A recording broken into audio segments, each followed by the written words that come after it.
Hey, welcome back. This is topic 2 of our 3-part episode today. If you haven't seen the first topic, it is linked right up there. We have 3 amazing guests, and we're the only channel that gives you a diverse view. What does a diverse view mean? That means a Green Party member in Idaho, Joe. That also means a Libertarian in Arizona, that's Kyle. And we have a Republican in Pennsylvania. His name is Pod. All right, our topics today were emailed and texted to them previously. They had an opportunity to formulate their own opinion to give the best view to you, the viewer. I'm going to read word for word what they got right now. Topic number 2, Joe Biden has selected his cabinet position of Secretary of Defense to go to retired General Lloyd Austin. The former general isn't without controversy. Who is former General Austin? And why is his selection noteworthy? Joe, Green Party.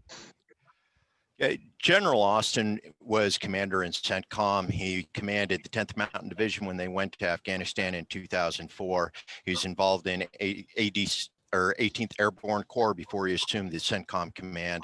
After retiring, he went on to be a board member for Raytheon. So he's continued to be in the military industrial complex for close to 40, 50 years now. This is dangerous because it continues to create the air of militarism, military adventurism within the United States government, which is not a good thing. Also, General Lloyd Austin hasn't been retired long enough, so the Senate would have to grant special circumstances in order to accept him as the SecDef. Even though he's a civilian now, he hasn't been out of the Army for longer than 7 years. So there's a lot of conflict.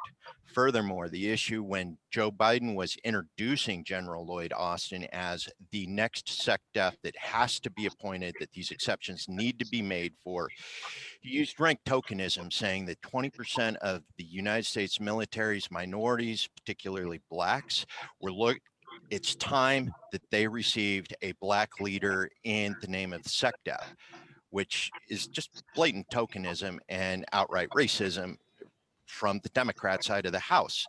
It's disgusting in its own right. Okay, Pod, how do you respond? A lot of this is very political. Doing some research, you see that he was a very close friend of Joe Biden's son, Beau, who I think is no longer with us. So you start to see the patronism there. You know, it's very political. I think I agree with what Joe's saying there about the tokenism, but also I think this is more of, taking care of a friend who took care of my son, their relationship that they had. And, but, as a former military person, I'm not worried about somebody coming in from the military side who hasn't been out too long, because, they understand the brotherhood and the sisterhood of the military. So, my opinion about this here is, and I think many Republicans might be that, hey, this guy is part of the machine, I guess, if you could say, the military machine, and he understands it.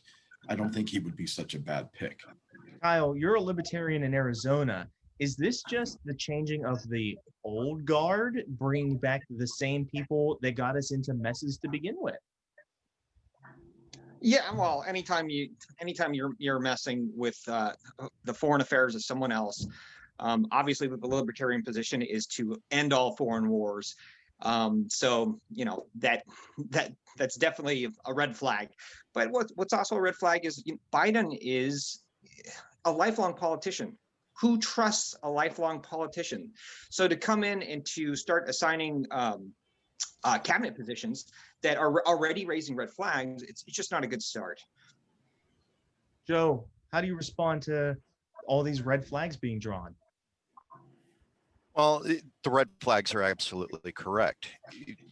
We can't continue down this path of imperialism. We cannot continue down this path of military adventurism. We're dropping bombs in 7 countries right now. We have American troops in 150 of the 190 different countries around the world. Literally, we keep pushing soldiers. We keep pushing defenders of America's freedoms out of our country, stationing them around the world.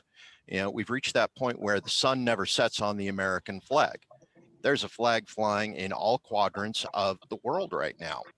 Sun never sets. We are the new British Empire. And that is a really bad precedent. You're a Republican. I mean, I look at a lot of Republicans coming out and saying that they're in favor of somebody that has this type of experience. They're in favor of somebody that understands the military. Does this propagate our military? Is this experience? What's the difference? I think the difference here, I feel that Republicans are changing with their thought of we have to go to war.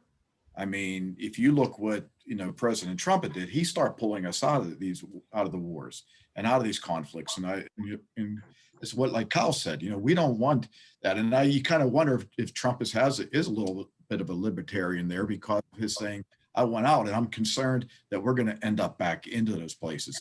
And then to what Joe said, though, our military does need to be further throughout the world because China is positioning themselves everywhere, from Africa to, I mean, myriad of places. They are starting to interject their military and their people there. And that's a concern. I think we still need to be the kind of military that is spread out. And if this general is somebody who foresees that also, that we need to keep our influence out there, I'm okay. And I think maybe many Republicans might see it that way too. China could be a threat, but to me, the best thing to do is to stay neutral, to get out as many conflicts as possible. I think it's creating more problems and more violence. I mean, violence begets violence. We need to, at every turn, we need to reduce violence. We need to reduce our threats. We need to reduce military exposure. We need to say, hey, you know what? We're gonna go about our business. If you mess with us, you will pay. If you mess with us, but if you don't, come and trade with us. We want your stuff. We want the things that you're producing. We want to. You're our neighbor. Let's be friends. Sure. Excellent. All right, guys. I appreciate you coming on with us today. If you haven't seen the first episode, go back and check that one out. The next one's coming at you soon. Hit that subscribe button. If you like me as a host, give me a thumbs up. Share this on social media so that we can get our diverse views out there faster. We'll see you in the next one.